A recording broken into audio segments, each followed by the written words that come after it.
자, 오늘은 하나님께서 일하실 때 우리는 어떻게 해야 되는지 한번 생각해 보도록 하겠습니다. 여러분, 요즘 젊은 사람들이 많이 쓰는 표현 가운데 악마는 디테일에 있다, 뭐 이런 말이 있습니다. 악마는 디테일에 있다. 이게 무슨 뜻이냐면, 겉으로 볼 때는 쉬워 보이고 어렵지 않은 일처럼 보이지만 사실 직접 해보면, 깊이 들어가 보면 그 결코 쉽지 않다는 뜻입니다. 그러니까 겉으로 이렇게 볼 때는 뭐 저 정도야 뭐 하는데, 직접 내가 그 일을 하다 보면 그 일을 하는 과정에서 오는 여러 가지 힘듦과 어려움, 이런 것들이 있는 것이죠. 엄마, 누구나 다 하는 것 같지만 막상 엄마가 되면 세세하게 우리 자녀들을 키우다 보면 얼마나 어렵습니까? 이럴 때 악마는 디테일에 있다. 사실 알고 보면 어렵다, 뭐 이런 뜻입니다.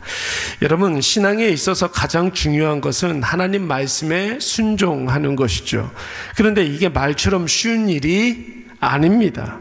여러분, 만약에 우리가 말씀을 읽다가 그 마음을 울리는 말씀을 읽었다고 한번 생각을 해 보십시오. 아, 내가 이 말씀대로 살아야 되겠다 마음 먹어도 사실 말씀대로 살려고 하면 나의 나됨을 다 내려놔야 합니다. 내 생각, 내 유익, 내 경험, 내 상식, 세상의 방법, 사람들과의 관계, 이런 모든 것들을 다 내려놔야 합니다. 누구나 다 신앙생활 쉽게 하는 것처럼 보여도 막상 신앙생활 하다 보면 그 쉬운 일이 아닙니다.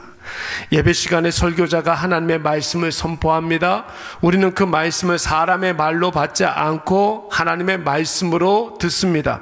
설교자가 설교 시간에 엄한 소리만 안 하면 설교의 내용을 백번지정한 말씀으로 우리가 여기고 아멘 아멘 하는데, 사실 예배당을 나서서 집에 갈 때 생각해 보면 그 말씀이 하나도 생각나지 않죠.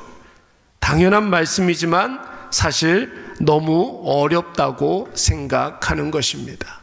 설교 시간에 드는 말씀대로만 살 수 있다면 우리가 사실 걱정되는 일, 염려되는 일 하나도 없을 겁니다. 그러나 우리는 여전히 연약하기 때문에, 부족함이 있기 때문에 여러분, 설교에 감동은 받지만, 은혜는 받지만 감동받고 그것으로 끝나는 일들이 너무나 많은 거예요. 오늘 본문의 말씀에 보시면은 앞서 말씀드린 대로 말은 굉장히 쉬운데 디테일이 굉장히 어려운 일들이 나오고 있습니다.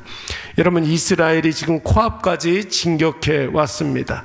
여러분, 가나안 족속, 기브온 족속이 배신하여서 이스라엘에게 항복했다라는 소식을 들은 예루살렘 왕 아도니세덱은 그와 함께 형제의 동맹을 맺은 부족들과 함께 연합하여서 기브온을 처단하기 위해서 군사를 일으켰습니다. 여러분, 이에 이스라엘도 기브온과 동맹을 맺었기 때문에 가나안 남부 5개 부족 연합군을 대항하기 위해서 여러분 군사를 일으켰습니다. 우리는 흔히 이것을 기브온 전쟁이다, 그렇게 이야기를 합니다. 그때 하나님께서 여호수아와 이스라엘 백성들에게 뭐라고 이야기했습니까? 2가지를 이야기했는데, 첫 번째, 담대하라, 쫄지 말아라, 이게 첫 번째고, 두 번째는 이 싸움 이미 끝났다라는 거예요. 내가 이미 이겨서 이 가나안 땅 부족의 모든 것들을 다 너희 손에 주겠다, 이렇게 이야기를 하셨습니다. 하나님이 여호수아에게 하신 말씀은 여러분 딱 이 2마디밖에 없었어요. 무엇을 어떻게 하라 말씀하시지 않았습니다. 어디로 가서 어떤 전술을 펼치라 말씀하시지 않았습니다. 하나님이 여호수아에게 하신 말씀은 담대하라, 너는 이미 이겼다, 이 말씀 2마디밖에 없어요. 그런데 여러분, 오늘 이 말씀 붙잡고 여호수아가 한 일이 무엇입니까? 지체하지 아니하고 밤새도록 기브온으로 달려갔다고 그랬어요. 밤새도록 달려갔다, 최선을 다했다고 그랬어요. 그리고 멈추지 않고 베토론까지 추격하여서 아세가 막게다까지 진격하여서 가나안 연합군을 물리쳤다고 했습니다. 그리고 베토론 고지대에서 많은 군사들이 한꺼번에 내려갈 때 전쟁을 수행할 수 없게 되자 여러분, 하나님께서 이번에는 무엇을 주셨습니까? 이스라엘 백성들이 전쟁을 수행할 수 없을 때는 큰 우박을 주셨다고 했어요. 그래서 여러분, 전쟁에서 칼로 죽은 사람들보다 우박에 맞아서 죽은 적군이 훨씬 더 많았다고 했습니다. 여러분, 그날에 낮 시간이 이제 다 저물고 밤이 찾아올 즈음에는 여러분, 이번에는 여호수아가 무엇을 구합니까? 시간을 멈춰 달라는 거예요. 우리가 할 일을 우리가 최선을 다하겠으니 하나님께서는 해도 주관하시는 분이시고 달도 주관하시는 분이시기 때문에 여러분, 여호수아는 하나님께 시간을 멈춰달라고 기도했던 것입니다. 내 방식이 아니라 하나님의 방식으로 이 일들을 감당하겠다는 것이죠. 그리고 오늘 본문의 말씀에서도 이 전쟁을 수행하는 데 있어서 여러 가지 상황들이 벌어지고 있지 않습니까?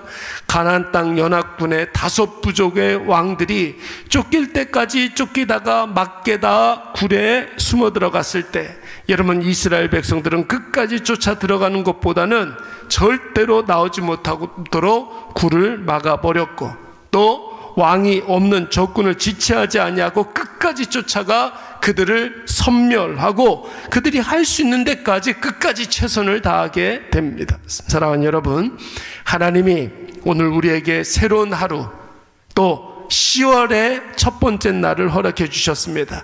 여러분, 우리가 이 하루를 앞에 두고 10월 달을 이제 본격적으로 살아가는 데 있어서 꼭 기억해야 될 것, 하나님의 말씀이 나에게 임했고 또 그 말씀이 확실히 이루어질 것을 확신한다면 우리의 모든 말과 행동과 결정과 선택은 그 말씀에 의해서 결정되어야 될 줄로 믿습니다. 말씀이 임하면 지체하지 말고 그 말씀에 순종할 수 있도록 우리가 최선을 다해야 한다는 거예요.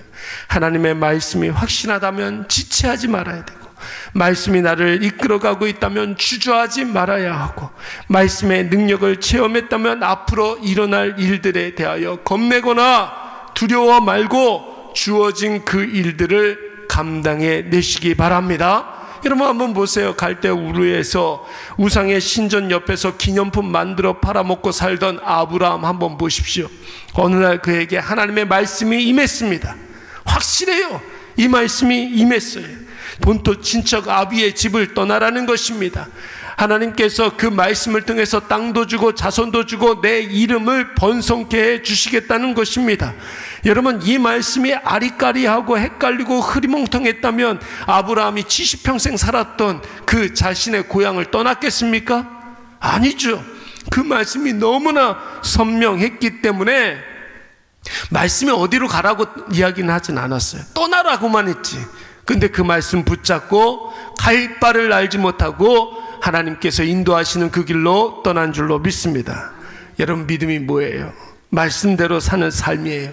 계산하지 아니하고 자기 의지, 자기 경험, 자기 기분, 자기 뜻 다 내려놓고 오직 하나님의 말씀만을 내 삶의 기준으로 여기며 말씀이 하라고 하는 대로 여러분 하는 삶, 그것이 바로 신앙생활입니다. 어떻게? 지체하지 말고 주저하지 말고 두려워하지 말고. 인간이 지체하지 말아야 될 것 5가지 있지 않습니까? 말씀 순종, 회개하고 돌아오는 일들, 이웃사랑, 예수 그리스도 복음을 증거하는 일, 기도와 간구. 여러분 꼭 기억하시기 바랍니다. 그러나 여러분, 우리가 이런 일에 지체하지 않는 것은 하나님께서 우리에게 약속하신 것을 지체하지 않기 때문에 그런 것입니다. 구원을 성취해 주시는 때 하나님께서 지체하지 아니하시거든요. 특별한 기도에 응답하실 때 여러분, 절대로 하나님께서 주저하지 않습니다. 우리가 기도하면 하나님께서는 지체하지 아니하고 그 기도를 응답해 주십니다. 부족함을 채워주시고 연약함을 도와주시고 믿음으로 사는 자들에게 반드시 하나님께서 상급을 지체하지 아니하고 주시는 줄로 믿습니다. 오늘 이것을 꼭 기억하셔서 여호수아와 이스라엘 백성들처럼 말씀 순종하는 데 있어서 여러 가지 예상하지 못하는 어려움이 있지만 주저하지 말고 지체하지 말고 두려워하지 말고 하나님 우리에게 맡겨주신 그 사명 잘 감당하시는 저와 여러분이 되시기를 간절히 축원합니다. 우리 잠깐